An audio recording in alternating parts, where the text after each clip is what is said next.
వాయుసేన విజయ సాధన, ఓ ఇంజనీర్ ఆలోచన. ఎన్ సోమశేఖరరావు, విశ్రాంత wing commander.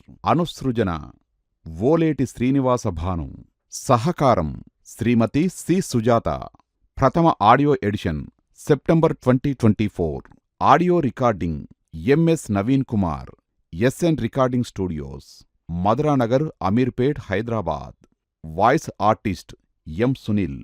Technical assistant V Vani. గమనిక: ఇట్టి ఆడియో ఎడిషన్కి సంబంధించిన సర్వ హక్కులు రచయిత ఎన్ సోమశేఖరరావు గారివి. వారి పూర్వ అనుమతి లేకుండా ఈ ఆడియోను ఎవరైనా ఉపయోగించరాదు. ఆడియోకి సంబంధించిన ఫైల్ మొత్తంగా గాని భాగాలుగా గాని వినియోగించడానికి ఎవరికీ అనుమతి లేదు. ఒకవేళ అలా వినియోగించినచో వారు తీసుకునే చట్టపరమైన చర్యలకు బాధ్యులవుతారు.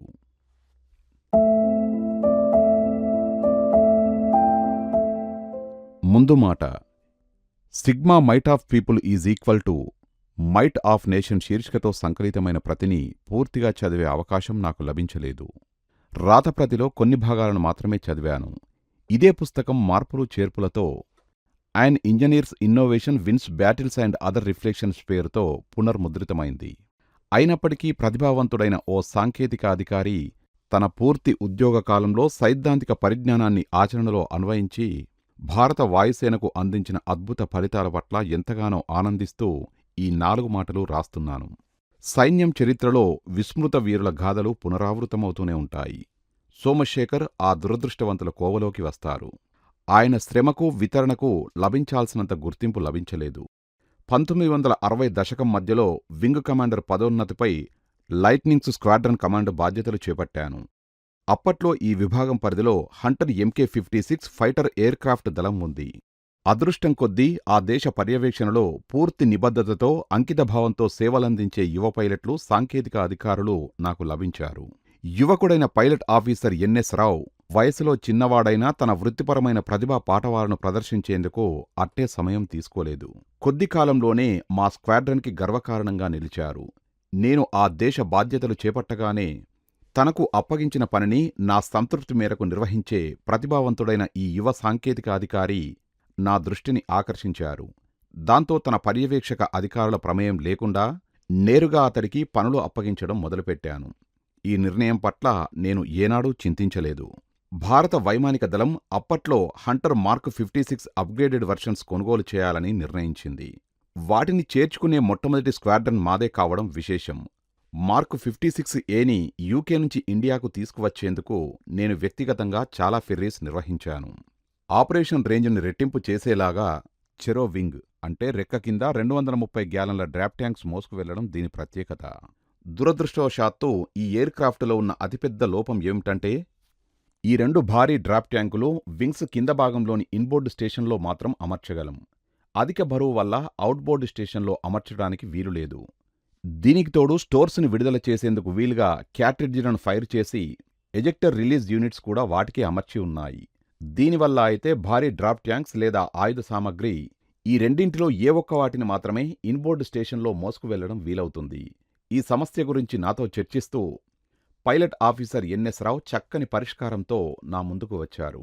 మార్క్ 56Aలో ఓ ముఖ్యమైన మార్పును, అంటే డ్రాప్ ట్యాంకుల కోసం ఇన్బోర్డు స్టేషన్లో ఏర్పాటును అలాగే ఉంచి అవుట్బోర్డు స్టేషన్ని బలోపేతం చేయడం ద్వారా సరిపోయేటంత ఆయుధ సామాగ్రిని మోసుకు వెళ్లేలా తీర్చిదిద్దవచ్చునని, తద్వారా ఆపరేషన్ రేంజ్ని పెంచి ఎయిర్ క్రాఫ్ట్ని ప్రయోజనకరంగా చేయవచ్చునని ఎన్ఎస్ రావు సూచించారు.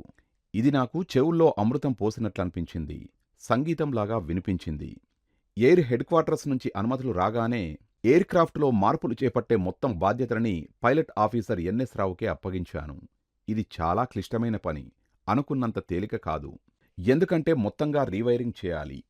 అవుట్బోర్డు స్టేషన్లో పైలాన్స్ని మరింత దృఢపరచాలి. గన్ సైట్ని సింక్రనైజ్ చేయాలి.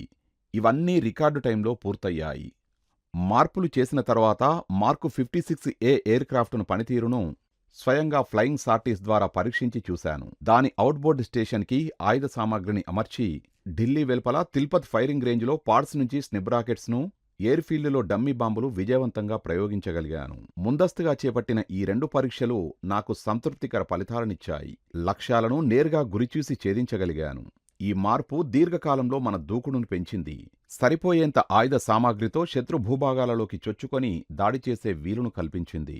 ఈ ప్రాజెక్టు ఆరంభం నుంచి దీనితో ముడిపడిన వ్యక్తిగా చెబుతున్నాను. వింగ్ కమాండర్ ఎన్ సోమశేఖరరావు తాలూకు వితరణ మా స్క్వాడ్రన్ సామర్థ్యాన్ని మరింతగా పెంచడంతో పాటు మన భారత ప్రభుత్వ విదేశీ మారక నిధుల్ని పెద్ద ఎత్తున ఆదా చేసింది. ఆయన సాధించిన ఈ ప్రధాన ఫలితానికి గుర్తింపుగా మా స్క్వాడ్రన్ ఆయనకు జీనియస్ అని ముద్దు పేరు పెట్టింది. ఎప్పుడూ అలానే సంబోధిస్తూ వచ్చింది. ఈ వితరణకు గుర్తింపుగా పైలట్ ఆఫీసర్ రావుకి ఎలాంటి అవార్డు రాలేదు. కేవలం వ్యక్తిగతమైన సంతృప్తితో పాటు సమున్నత స్థాయికి చెందిన వృత్తిపరమైన నైపుణ్యాన్ని ప్రదర్శించినందుకు తన స్క్వాడ్రన్ నుంచి గౌరవాన్ని, కృతజ్ఞతను ఆయన పొందారు. Air chief marshal N C Suri, పివిఎస్ఎం, ఏవిఎస్ఎం, VM.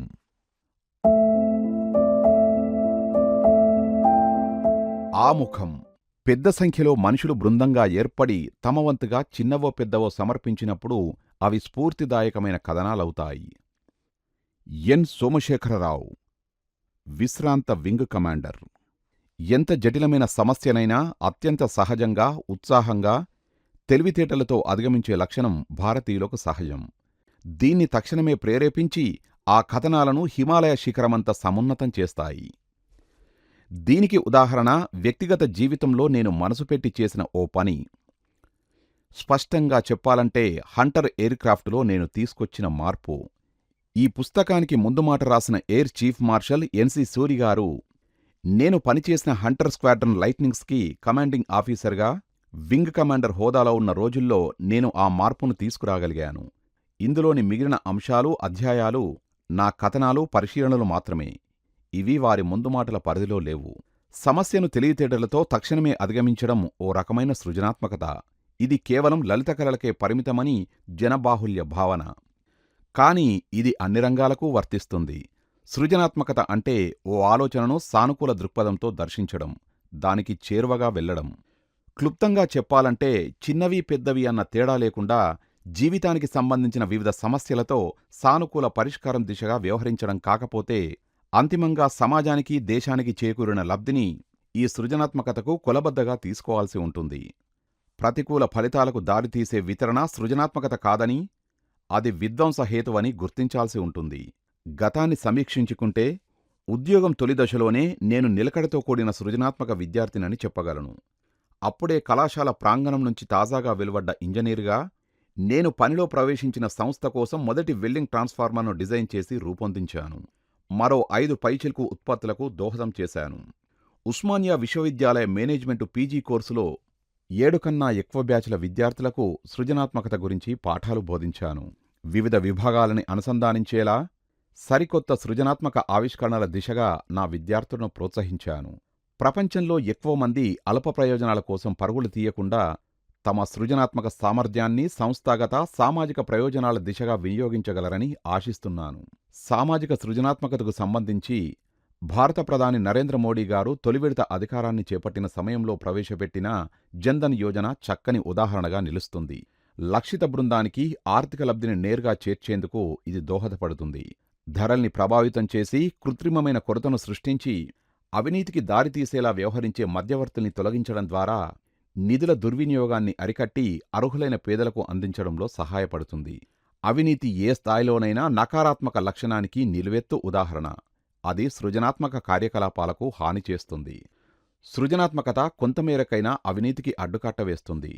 పైన పేర్కొన్న జన్ధన్ యోజన పథకంలాగా ఏ వ్యవస్థలోనైనా విధి విధానాలను అవగాహనాపరమైన స్పష్టతతో అనుసంధానించడం చాలా అవసరం. బొగ్గు కుంభకోణం కేసులో పీసీ పరేఖ్, హర్యానా భూముల లావాదేవీల కేసులో అశోక్ ఖేమ్కా, ఈ ఇద్దరు అధికారులు పునరాలోచన చర్యల గురించి తెలిసినా కఠినంగా మాట్లాడటానికి భయపడలేదు. వ్యక్తిగతమైన ముప్పునకు సైతం సిద్ధపడి నీతిమంతమైన వ్యవస్థ కోసం పనిచేసే అధికారులకు మన దేశంలో కొరతలేదు. వారికి దేశం రుణపడి ఉంది. చివరిగా పాఠకులకు చెప్పాలనుకున్నది ఒక్కటే: చిన్నవి పెద్దవి అన్న తేడా లేకుండా మెరుగైన సమాజం కోసం తమ వంతుగా ఏం చేసినా అవి వారిలోని ఆత్మతృప్తిని పెంపొందించి ఆత్మగౌరవాన్ని ఇతోధికం చేస్తాయి. సమిష్టిగా సామాజిక స్థాయిలో స్ఫూర్తిని కలిగించి సానుకూల దృక్పథానికి ప్రేరకాలుగా నిలుస్తాయి. ఈ అన్వేషణలో కలిసిరమ్మని పాఠకులను ఆహ్వానిస్తున్నాను. ఈ పుస్తకాన్ని పూర్తిస్థాయిలో చదవాలనుకునే వారికి తెలుగు మరియు ఇంగ్లీష్ 2 భాషల్లోనూ పుస్తకాలు రచయిత విశ్రాంత వింగ్ కమాండర్ ఎన్ సోమశేఖరరావు గారి దగ్గర లభించును. మరిన్ని వివరాలకే సంప్రదించండి. Mobile number 9885564225. వింగ్ కమాండర్ విశ్రాంత ఎన్ సోమశేఖరరావు. నాందీ ప్రస్తావన. నా 80 ఏళ్ల జీవితంలో ఎన్నో చూశాను. ఎంతో అనుభవాన్ని సంపాదించాను. భారత వైమానిక దళంలో సైనికాధికారిగా 1965 ఇండో పాక్ యుద్ధంలోనూ, 1971 బంగ్లాదేశ్ విముక్తి పోరాటంలోనూ పాల్గొన్నాను. ఇదే సందర్భంగా 1971లో పరమటి సరిహద్దుల్లో పాక్తో జరిగిన పోరులోనూ నేనున్నాను. పై 3 సందర్భాల్లోనూ నేను క్రియాశీలకంగా వ్యవహరించాను. మన దేశానికి స్వాతంత్ర్యం వచ్చినప్పుడు నేను 5 ఏళ్లవాణ్ణి. నేను బాల్యం నుంచి కౌమార దశకు చేరుకుంటున్న రోజుల్లో మన దేశం బాలారిష్టాలను చూసింది. శతాబ్దాల పరాయి పాలన వల్ల ఏర్పడిన గాయాల పచ్చిదనంతో బాధపడుతూనే వచ్చింది. 1962 చైనా దురాక్రమణ సమయంలో భారత తొలి ప్రధాని పండిట్ జవహర్లాల్ నెహ్రూ గారు రుద్ధకంఠంతో చేసిన రేడియో ప్రసంగాన్ని ఆలకించిన జ్ఞాపకాలు నాలో మిగిలే ఉన్నాయి. అదేవిధంగా కాకినాడలో నేను ఇంజనీరింగ్ చదువుతున్న నాటి రోజుల్లో అప్పటి ఆంధ్రప్రదేశ్ ముఖ్యమంత్రి నీలం సంజీవరెడ్డి గారు బహిరంగ సభలో దేశభక్తిని ప్రేరేపించేలా చేసిన ఉద్వేగభరిత ప్రసంగం నాపై చెరగని ముద్ర వేసింది. వ్యక్తిగత జీవితంలో నేను క్రమశిక్షణకు ప్రాధాన్యమివ్వడానికి పాఠశాల నాటి భారత్ స్కౌట్, ఏసీసీ, కళాశాల రోజుల నాటి ఎన్సీసీ శిక్షణలు నాకెంతో దోహదం చేశాయి. భారత వైమానిక దళంలో చేరి నేను సైతమంటూ దేశానికి నా వంతు సేవను అందించే దిశగా నన్ను ప్రేరేపించాయి. దేశాన్ని మెరుగైన స్థితిలో నిల్పాలన్న సంకల్పంతో, ఉత్సాహంతో అనేక రంగాల్లో శ్రమకోర్చి అర్థవంతంగా పనిచేసేవారు ఇక్కడ ఇబ్బడిముబ్బడిగా ఉన్నారు. నాణ్యవంతమైన జీవితాన్ని వారు ప్రత్యక్షంగా ప్రభావితం చేస్తున్నారు. ఆరోగ్యం, పరిశుభ్రత, విద్య, ఆహారం, పోషణ, గృహకల్పన, న్యాయం, చట్టం, శాంతిభద్రతలు వంటివి ఆ నాణ్యవంతమైన జీవిత పరిధిలో ఉన్నాయి. అటువంటి ఎంతోమంది చేసే వైయక్తిక వితరణలు సమిష్టిగా బలమైన జాతి నిర్మాణానికి ఉపయోగపడతాయి. రాజకీయాల్లోనూ ప్రభుత్వ పాలనలోనూ పదవి వ్యామోహంతో, అధికార దాహంతో రెచ్చిపోతూ ప్రజా జీవితాన్ని అతలాకుతలం చేస్తున్న దురహంకార శక్తుల్ని సైతం అధిగమిస్తూ దృఢమైన జాతీయ భావాలను పెంపొందిస్తాయి. ఒక్కొక్కడిగా అనేక బిందువులు ఏకమైతే మహాసాగరమైనట్టుగా కోట్లాది భారతీయులు చిన్నవి పెద్దవి అన్న తారతమ్యం లేకుండా ఎవరికి వారు తమ వంతుగా అందించే సేవలు పెద్ద ఎత్తున దేశాభ్యుదయానికి ఉపయోగపడతాయి. ఇందుకు నా ఉదాహరణ నా అనుభవమే. ఉద్యోగంలో భాగంగా నిర్వహించాల్సిన విధులకు అతీతంగా ఆచరణలో నేను చేసి చూపించిన ఓ అంశమే. నేటి యువత రేపటి ఆశ. కుటుంబానికి, సమాజానికి, దేశానికి గొప్ప పెట్టుబడి. యువత అభివృద్ధి చెందేందుకు తగిన వనరులు అవసరమన్న వాస్తవాన్ని పెద్దలు గ్రహించాలి. ఈ వనరుల్లో నైతిక విలువలు ప్రధానమైనవి. అవి ఈ సమాజానికి, దేశానికి తమ విలువైన సేవలందించేందుకు వీలుగా యువతను తీర్చిదిద్దుతాయి. ఆ దిశగా వారిలో సానుకూల వైఖరిని పెంపొందిస్తాయి. సాధారణంగా వనరులు అనగానే గోచరమైనవి అనుకుంటాం. కానీ విలువలు, వైఖరులు కంటికి కనిపించనివి, వెలకట్టలేనివి. అవి శీల నిర్మాణానికి దోహదం చేస్తాయి. ఆదర్శవంతమైన జాతిరత్నాలను దేశానికి అందిస్తాయి. ఇందుకు పెద్దతరం యువతకు అండగా నిలవాలి. దేశ ప్రగతిలో తమదైన పాత్రను పోషించే దిశగా వారిని ప్రేరేపించాలి. జాతీయ స్ఫూర్తికి సంబంధించిన విలువలను వారిలో ఉద్వేగభరితంగా పాదుగొల్పి మాతృభూమి కోసం వారు స్వచ్ఛందంగా ముందుకు వచ్చేలా చేయాలి. జీవన శైలికి, విలువలకు సంబంధించి యువతను అదే పనిగా ఆడిపోసుకోవడం తగదు. అలా చేయడం కన్నా పెద్దలు స్వీయ ఆచరణ ద్వారా తమ పిల్లలకు ఆదర్శంగా నిలవాలి. నిజమే, యువతలో తరచూ నిరుత్సాహం ఆవరిస్తుంది. నిరాశ ఇట్టే కమ్ముకుంటుంది. సగంలోనే చేతులు దులిపేసుకుంటారు.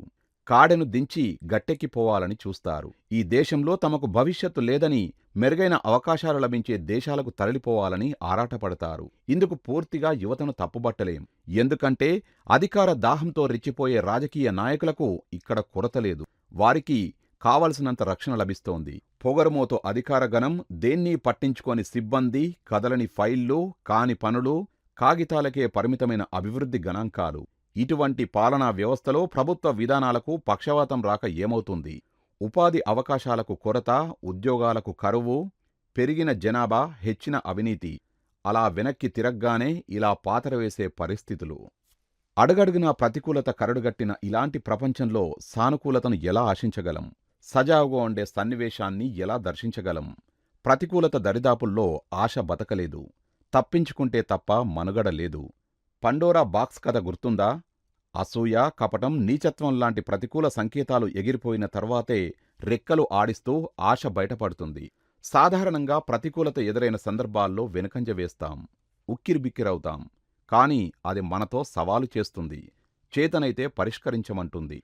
దుష్టపాలనకు తోడుగా పారదర్శకత లేకపోవడం, ప్రభుత్వ విధానాలకు పక్షవాతం సోకడం, అధికార దాహం హెచ్చరిల్లడం, అవినీతి, అక్రమాలు, కపటం కట్టలు తెంచుకోవడం లాంటివి సామాజిక స్థాయిలో సవాళ్లు కాగా, వనరులు లోపించడం, అవకాశాలు మృగ్యం కావడం వంటివి వ్యక్తిగత స్థాయిలో సవాళ్లు. ఈ నేపథ్యంలో ముందుగా వ్యక్తిగత స్థాయికి చెందిన సవాళ్లను అధిగమించాలి. ఇవి మన శీలానికి పరీక్షలు.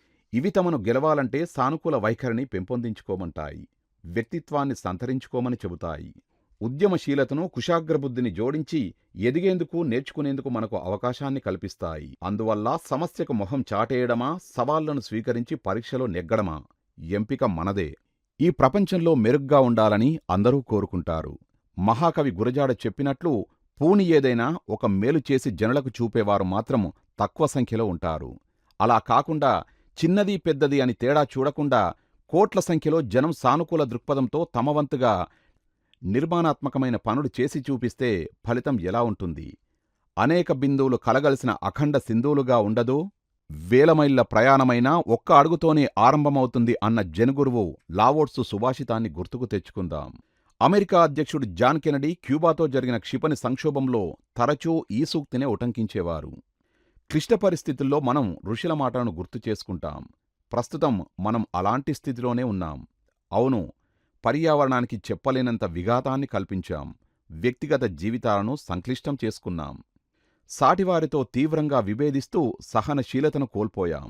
గద్దెనెక్కడం కోసం మనుషుల మధ్య చీలికలు తెచ్చాం. కులం, మతం, ప్రాంతం, జాతి, వర్గమంటూ ఇనుప గోడలు నిర్మించాం. పని కట్టుకొని పీడించడమే జీవన విధానంగా మార్చేసుకున్నాం. మొదటి ప్రపంచ యుద్ధంలో వాడుకలో ఉన్న వాక్యం బెలూన్స్ ఆర్ అప్. ఇది నేటికీ సైన్యంలో ప్రాచుర్యంలో ఉంది. కాసేపట్లో యుద్ధం మొదలవుతుందని దీని అర్థం. ఇది అనుభవంలోంచి వచ్చిన మాట. విమానయానం కొత్తగా వచ్చిన రోజులవి. దాడికి గురయ్యే అవకాశమున్న వ్యూహాత్మక ప్రాంతాల్లోని ఆకాశ మార్గాల్లో భారీ సంఖ్యలో బుడగలను సిద్ధం చేసేవారు. గగనతలంలో శత్రు విమానం చేస్తున్న సూచనలు కనిపించగానే ఈ గాలిబుడగల్ని ఒక్కసారిగా పైకి విడిచిపెట్టేవారు. వాటికి కట్టిన వైర్లు, తాళ్ళు శత్రు విమానాన్ని తగులుకునేవి. వలకు చిక్కిన పక్షిలా విమానం ఉక్కిరిబిక్కిరయ్యేది. దాంతో శత్రువు మీద విజయం సాధించడం వీలయ్యేది. ప్రస్తుతం బెలూన్స్ ఆర్ అప్ అని మానవాళి గుర్తించాల్సిన సమయం ఆసన్నమయ్యింది. సమాజంలో ఆలోచించే ప్రతి వ్యక్తి అత్యంత అప్రమత్తంగా ఉండాలని గ్రహించాలి. మన ఆచూకీ తెలిసిపోయింది. ముసుగు తొలగిపోయింది. మనం సర్వసన్నద్ధం కావాలి. తప్పులను సరిచేసుకోవాలి.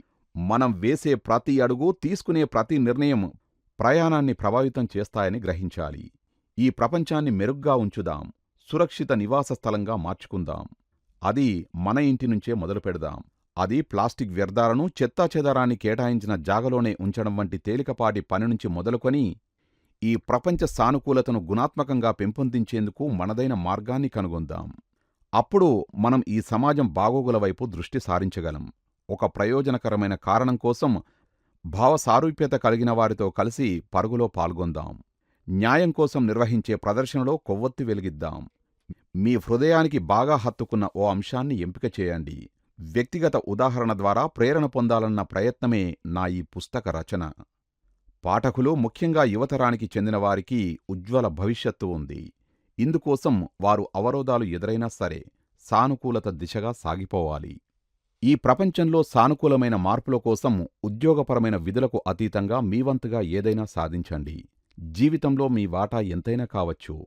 సానుకూల పరిణామాల కోసం ఎంతో కొంత మీ పక్షాన చేయవచ్చు. నా వల్ల అవుతుంది అని గుండెలో ప్రగాఢమైన ఆకాంక్షను, తపనను ప్రజ్వరిల్లనివ్వండి. కాలం గడుస్తున్న కొద్దీ వయస్సు పైబడుతోందని భావించకండి. మానసికంగా మీరు యువకులుగానే ఉంటారు. భావితరాల వారికి మనం ఏమివ్వబోతున్నామో, మన చేతులతో వారికి ఎలా మార్గదర్శనం చేయబోతున్నామో నిర్వచించే కాలమిది. యువ స్వప్నాలు జాతిని బలోపేతం చేసే దిశగా సాకారం కావాలి. వీలు కల్పించుకొని ఈ పుస్తకాన్ని తెరిచి నా అక్షర ప్రపంచంలోకి అడుగుపెట్టిన పాఠకులందరికీ ధన్యవాదాలు. ఈ పుస్తకంలో సాహిత్య విలువలున్నాయని నేను అనుకోవట్లేదు. ఇదో అందమైన ప్రేమకథ కాదు. గగుర్పాటుతో ఉత్కంఠ రేగించే కథనమూ ఇందులో లేదు. ఇది ఓ రకంగా ప్రేరణాత్మక ఆత్మకథ. ఈ రచన నన్ను గతంలోకి తీసుకువెళ్ళింది. వృత్తిపరమైన జీవితంలో నేనెదుర్కొన్న సవాళ్లను కళ్లకు కట్టి, వాటిని విజయవంతంగా అధిగమించిన వైనం నాకెంతో సంతృప్తినిచ్చింది. దీనినుంచి పెద్దలు పిన్నలు ఒకేలా స్ఫూర్తిని ప్రేరణను పొందగలిగితే అంతకు మించిన సంతోషం సంతృప్తి ఇంకేముంటాయి. వైమానిక సాంకేతిక నిపుణులు యుద్ధవీరుల సహాయ సహకారాలు లేనిదే నా హంటర్ ప్రాజెక్టు విజయవంతమై ఉండేది కాదు. వారందరికీ కృతజ్ఞుణ్ణి. అప్పట్లో సార్జెంటుగా పనిచేసిన ఎయిర్ ఫ్రేమ్ నిపుణుడు సి గంగాధరన్ గారికి ధన్యవాదాలు. ఆ సమయంలో నా ఆఫీసర్ కమాండింగ్గా వింగ్ కమాండర్ హోదాలో నా సూచనల్ని ప్రశంసించి కీలకమైన ప్రాజెక్టు బాధ్యతలను నాకు అప్పగించి అడుగడుగునా ప్రోత్సహించడమే కాకుండా ఈ పుస్తకం తొలి ప్రయత్నంగా ఇంగ్లీష్లో వెలువడినప్పుడు ముందు మాట రాసిన air chief marshal N C Suri, chief of air staff గారికి నా ప్రత్యేక కృతజ్ఞతలు. ఆ సందర్భంగా నా కార్యాలయ సిబ్బంది సహకారం గురించి ఇక్కడ తప్పక ప్రస్తావించాలి. నా రాతప్రతిని మార్పులు చేర్పులతో ఎప్పటికప్పుడు మళ్లీ మళ్లీ తాజాగా టైప్ చేసిన పవన్ కుమార్కి, ఆఫీసు పనుల వల్ల నా రచనా వ్యాసంగానికి అతి తక్కువ అంతరాయం కలిగేలా చూసిన శ్రీనివాసరావు గారికి నా ధన్యవాదాలు. అడపాదడపా ఆర్టికల్స్ రాస్తూ వచ్చిన నాలో ఈ పుస్తకం రాయాలన్న ఆలోచనకు బీజం వేసి, ఇంగ్లీష్ ప్రతిని ఎడిట్ చేయడంలోనూ, ఎప్పటికప్పుడు సమీక్షించడంలోనూ, పుస్తక ప్రచురణలోనూ విలువైన సహకారాన్ని అందించడంతో పాటు దీన్ని తెలుగులో అనుసృజన చేసే దిశగా కథా రచయిత, పాత్రికేయుడు ఓలేటి శ్రీనివాసభానుగారిని పరిచయం చేసిన శ్రీమతి సుజాత గారికి కృతజ్ఞుణ్ణి. ఇక తెలుగు ప్రతి విషయానికి వస్తే, నాతో ప్రయాణించి అడుగడుగునా నాలో ఉత్సాహం నింపిన ఓలేటి శ్రీనివాసభానుగారికి, ముఖచిత్రాన్ని హృద్యంగా తీర్చిదిద్దిన ఈనాడు చీఫ్ ఆర్టిస్ట్ పెమ్మరాజు రవికిషోర్ గారికి, పుస్తకపుటలను ఒద్దికగా అమర్చిన కె రామకృష్ణ గారికి నా ధన్యవాదాలు. నా జీవితంలోని ప్రతి ప్రయత్నంలోనూ చేదోడు వాదోడుగా ఉంటున్న అర్ధాంగి సుభాషినికి కృతజ్ఞతలు. మా పిల్లలు చిరంజీవి సౌభాగ్యవతి గోమతి శేఖర్ ఘోష్కు, చిరంజీవి విజయ్ శేఖర్కి ప్రేమపూర్వక ఆశీస్సులు.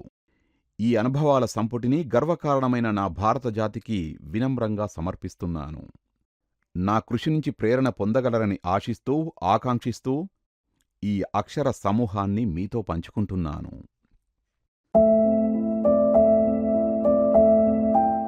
ఆలోచన, అనుసృజన. గబుక్కున గుమ్మం దిగిన తర్వాత ఎటు వెళ్లాలో, ఎలా వెళ్లాలో తెలియకపోతే ఆ వ్యక్తి పరిస్థితి ఎలా ఉంటుంది? సోదరులు విశ్రాంత వింగ్ కమాండర్ నరసీపురం సోమశేఖరరావు గారు ఇంగ్లీష్లో రాసిన ఈ పుస్తకాన్ని తెలుగులో రాయాలన్న ప్రతిపాదనకు అంగీకరించినప్పుడు నా పరిస్థితి అలాగే ఉంది. ఎందుకంటే రావుగారి గ్రంథం మామూలు తరహా ఆత్మకథలాంటిది కాదు. వాయుసేన పరిభాషతో, శాస్త్ర సాంకేతిక పదజాలంతో పరిశోధనాత్మక కోణంలో ఆవిష్కృతమైన రచన. కథారచయితనైన నాకిది కొత్త తరహా ప్రయత్నం. వారి ఇంటికి వెళ్లి ఎదురెదురుగా కూర్చొని చర్చించేందుకు నాకు వీలుపడని సమయంలో వారే మా గృహానికి విచ్చేశారు. నన్ను అర్థం చేసుకున్నారు. మూలాన్ని అనుసరిస్తూనే తెలుగు నుడికారంతో, జాతీయాలతో అనుసృజన చేసేందుకు అంగీకరించారు. అక్కడ్నుంచి రావుగారితో నా ప్రయాణం మొదలైంది. వారి ఇంటికి నా రాకపోకలు మొదలైన తర్వాత మా సాన్నిహిత్యం పెరిగింది. ఇద్దరి మూలాలు ఉత్తరాంధ్రకే చెందినవన్న సంగతి తెలిసిన దర్మిల మా మనోభావాలలోనూ, వివిధ పరిస్థితులకు స్పందించే తీరుతెన్నుల్లోనూ, సాహిత్య, సంగీత, సాంస్కృతిక, ఆధ్యాత్మిక వ్యాసంగాలలోనూ, సినిమాలకు, నాటకాలకు సంబంధించిన అభిరుచుల్లోనూ చాలా సారూప్యాలు ఉన్నాయని తెలుసుకున్నాం. సోమశేఖరరావు గారు నాకన్నా వయస్సులో 11 ఏళ్ల ముందు, పదునైన పరిజ్ఞానంలో మరెంతో ముందు ఉన్నారు. అంతేకాదు, తాను ముందు నడుస్తూ 10 మందిని తనతో నడిపించే నాయకత్వ లక్షణాలు అవసరమైన వైమానిక దళంలో ఆఫీసర్గా పనిచేశారు. ఈ అనుభవ సామర్థ్యాల్ని పురస్కరించుకొని నన్ను అడుగడుగునా ప్రోత్సహిస్తూ వచ్చారు. నాకు కనీస పరిజ్ఞానం కూడా లేని పారిభాషిక పదాలను, గహనమైన పరిస్థితులను ఎంతో ఓపిగ్గా, మరెంతో అభిమానంగా వివరించారు. వారి సహాయ సహకారాలతోనే ఇంగ్లీష్ మూలంలోని వారి ఆలోచనల్ని తెలుగులోకి అనుసృజించగలిగానని భావిస్తున్నాను. ఇందుకు శ్రీ రావుగారికి, వారి శ్రీమతి సుభాషిణి గారికి, ఈ పుస్తకాన్ని నేను తెలుగులో అనుసృజన చేయడానికి బీజం వేసిన శ్రీమతి సుజాత గారికి హృదయపూర్వక ధన్యవాదాలు తెలియజేసుకుంటున్నాను. ఓలేటి శ్రీనివాసభాను.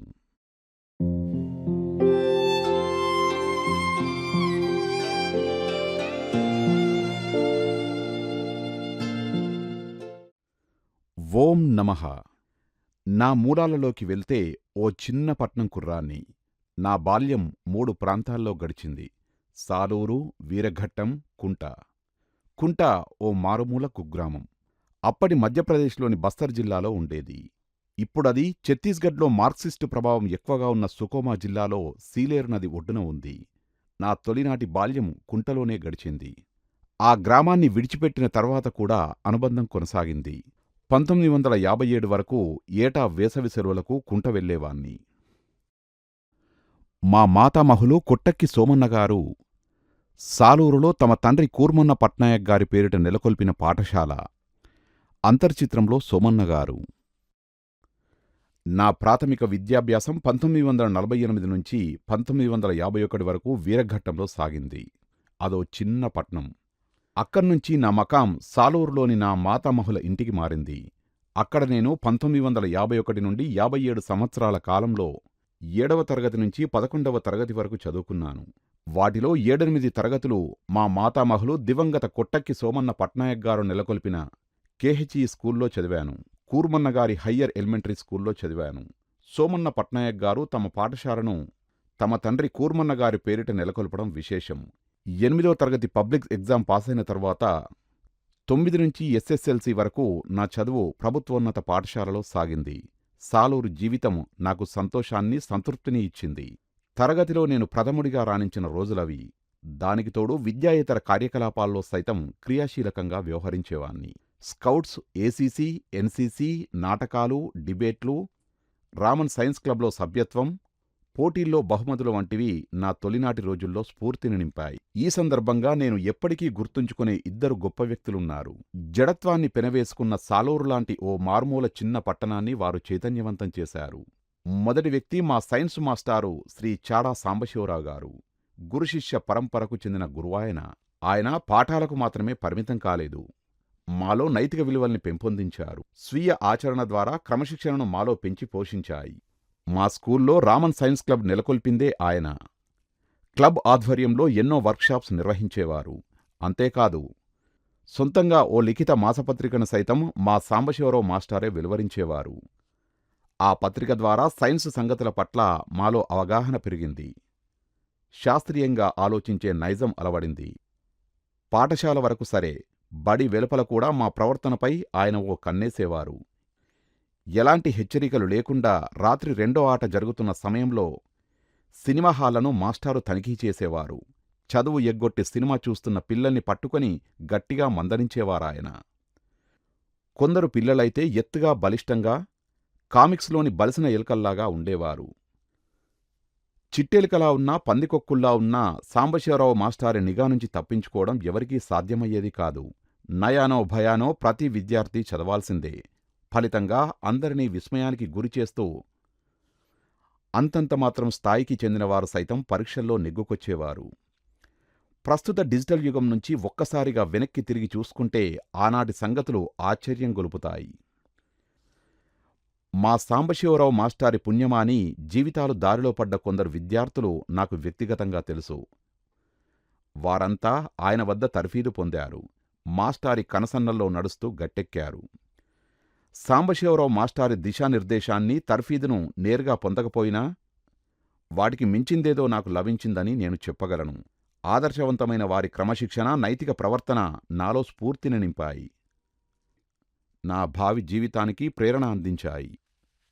శ్రీ చాడా సాంబశివరావు మాస్టారి జ్ఞాపకార్థం ఏదైనా చేయాలని నా ప్రగాఢ వాంఛ. కనీసం విద్యార్థులకు ఉపకార వేతనం అందించాలన్న నా ప్రయత్నాలు దురదృష్టవశాత్తు ఫలించలేదు. సాలూరును చైతన్యవంతంగా తీర్చిదిద్దిన 2వ ప్రముఖుడు శ్రీ వింజమూరి కమలాకర్రావు గారు. ఆ రోజుల్లో ఆయన ప్రభుత్వ పశువైద్యుడిగా పనిచేసేవారు.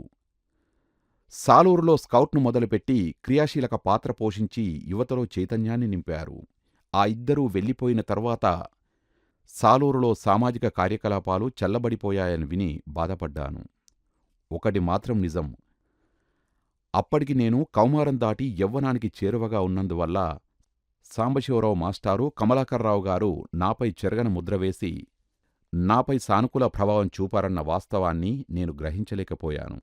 గతాన్ని సమీక్షించుకుంటే ఉద్యోగపరమైన విధులకు అతీతంగా పాటుపడే దృక్పథానికి నాలో పాదులు వేసిన మహనీయులు వారేనన్న సంగతి నాకు బోధపడింది. బాధ్యతలు గుర్తెరిగిన సామాజిక సభ్యులు, ముఖ్యంగా గురువులు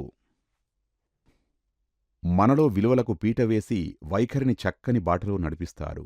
విద్యా ప్రమాణాలు, విలువలు క్షీణిస్తున్న వర్తమాన పరిస్థితుల్లో అంతర్జాతీయ స్థాయిలో మెరుగైన నైపుణ్యాల కోసం పోటీ పడుతున్న నేపథ్యంలో అటు పరిజ్ఞానాన్ని, ఇటు విలువలను పెంపొందించే గురువులు, విద్యా సంస్థల అవసరం నేటి సమాజానికి మునుపటి కన్నా చాలా ఎక్కువగా ఉంది. సాలూరులో ఎస్ఎస్ఎల్సీ వరకు చదువుకున్న నేను పీయూసీ రాజమండ్రి గవర్నమెంట్ ఆర్ట్స్ కాలేజీలో చేశాను. పీయూసీని అప్పుడే కొత్తగా ప్రవేశపెట్టారు. మాది 1958 ఫస్ట్ బ్యాచ్. అది పూర్తి చేసిన తర్వాత కాకినాడ ప్రభుత్వ ఇంజనీరింగ్ కళాశాలలో ప్రవేశించాను. ఈసీకే ఇంజనీరింగ్ కాలేజ్ ఆఫ్ కాకినాడగా ప్రాచుర్యం పొందిన ఆ విద్యాసంస్థలో 1958-63 సంవత్సరాల కాలంలో 5 ఏళ్ల ఇంజనీరింగ్ కోర్సు చేసిన మొదటి బ్యాచ్ మాదే. అందులో నాకు సీటు రావడం దైవికంగా జరిగిందని చెప్పాలి. ఎందుకంటే కాలేజీలో చేరేందుకు నా వయస్సు సరిపోదు. అండర్ ఏజ్ అన్నారు. కాని విధి నిర్ణయం మరోలా ఉంది. నాతో పాటు ఓ ప్రముఖుడి కుమారుడికి కాకినాడ ఇంజనీరింగ్ కళాశాలలో సీటు దొరికింది. తీరా చూడబోతే అతను నాకన్నా 2 వారాలే చిన్న. దాంతో ప్రముఖుడి కుమారుడితో పాటు నాకూ సీటిచ్చారు. 4 రోజుల తర్వాత మరో విచిత్రం. సదరు ప్రముఖుడిగారి అబ్బాయికి ఐఐటి మద్రాసులో సీటు వచ్చింది. స్థిరోభవ అంటూ కాకినాడ ఇంజనీరింగ్ కాలేజీలో కొనసాగడం నా వంతయింది. చదువులో నేను సగటుకన్నా పైస్థాయి విద్యార్థిని. విద్యాయేతర కార్యకలాపాల్లో క్రియాశీలకంగా ఉండేవాణ్ణి. మా కళాశాల బాస్కెట్బాల్ జట్టుకి నేను సారథిని. కాకినాడ ఎన్సీసీ సర్కిల్లో సీనియర్ మోస్ట్ అండర్ ఆఫీసర్ హోదాలో అక్కడ జరిగిన గణతంత్ర వేడుకల్లో 12 బెటాలియన్లను కమాండ్ చేసిన వాణ్ణి. కళాశాల స్థాయిలో డిబేట్లు, నాటకాలు, సాంస్కృతిక కార్యక్రమాల్లో పాల్గొని ప్రశంసలు, బహుమతులు పొందిన తీపి గుర్తులు నాలో మిగిలే ఉన్నాయి.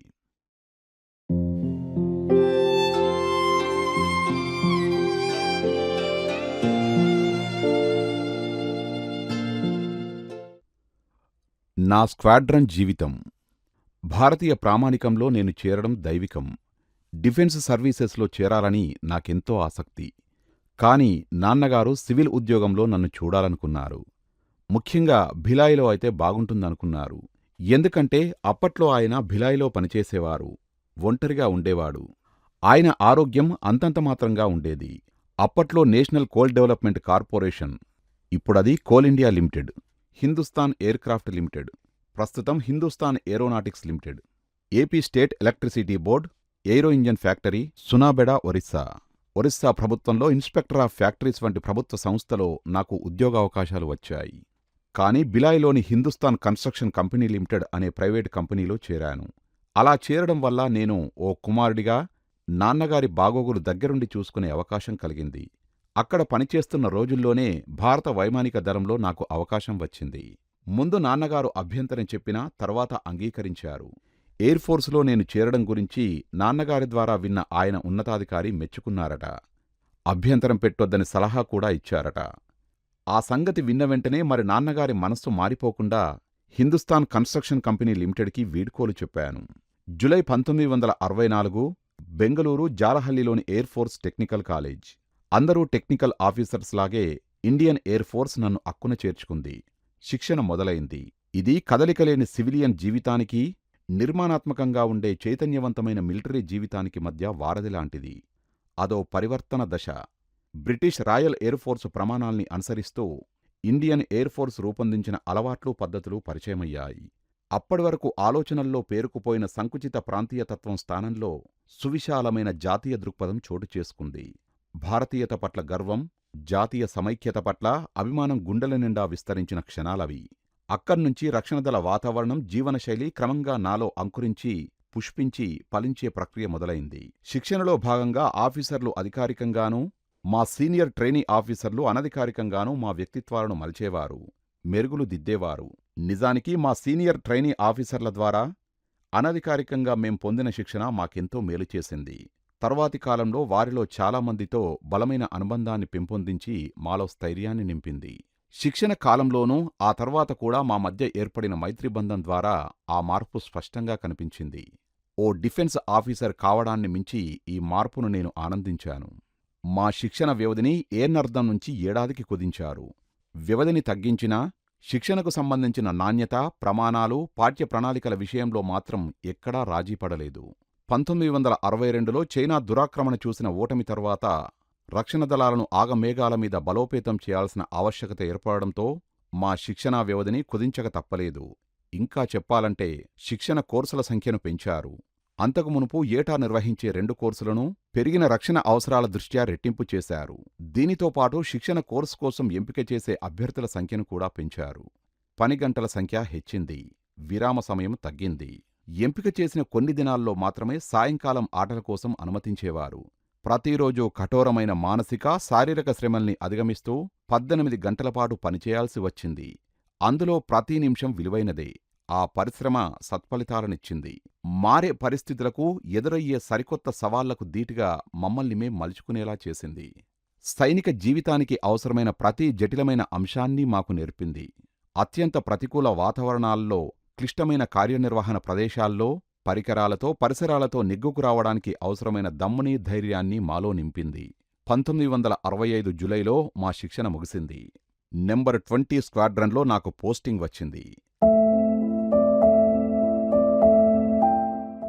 స్క్వాడ్రన్ జీవితం 1965 పాక్తో యుద్ధం.